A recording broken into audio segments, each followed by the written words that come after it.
Jean Chamoulot nous a rejoint Bonjour. pour décrypter cette menace qui pèse sur les JO, notamment avec ces notes de renseignement que vous avez pu consulter. Oui, Julien, regardez, ce sont pas moins de 5000 individus qui sont surveillés tous les ans par rapport à leur niveau de dangerosité. Et parmi ces individus, 1300 personnes sont suivies pour radicalisation. Alors parmi ces personnes radicalisées, il y a 150 mineurs et le plus jeune d'entre eux a seulement 13 ans.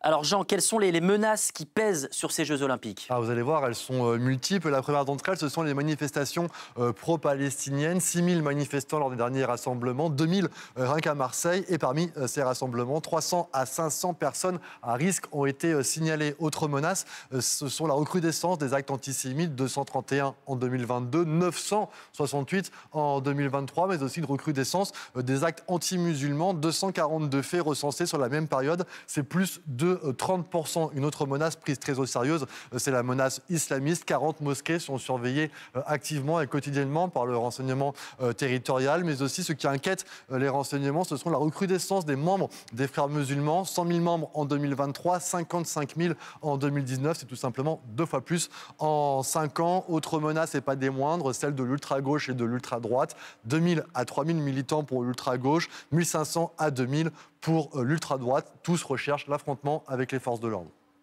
Jean, est-ce que cette menace s'est intensifiée depuis l'arrivée de la flamme olympique sur le sol français? Oui, concrètement, regardez, ce sont 110 actions qui ont été déjouées par les forces de l'ordre, parmi lesquelles des manifestations qui étaient interdites ou encore des banderoles hostiles, par exemple, à Emmanuel Macron. Et ce sont pas moins de 78 perturbateurs qui ont déjà été arrêtés sur le territoire en moins d'un mois.